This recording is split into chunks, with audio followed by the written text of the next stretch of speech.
Good morning. So, nandito tayo muli sa project. So, tinignan po natin muli itong bacopa fruit. So, tignan nyo guys, ang daming bunga. Nagkitik-kitik ang bunga.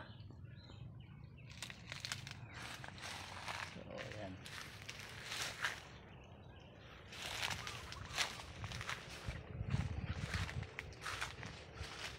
Nasira na. Nahulog na sa madaming bunga at sa pagkahinog. Natutuwa akong tignan dito guys. Tignan nyo. O, diba? Sa kabila.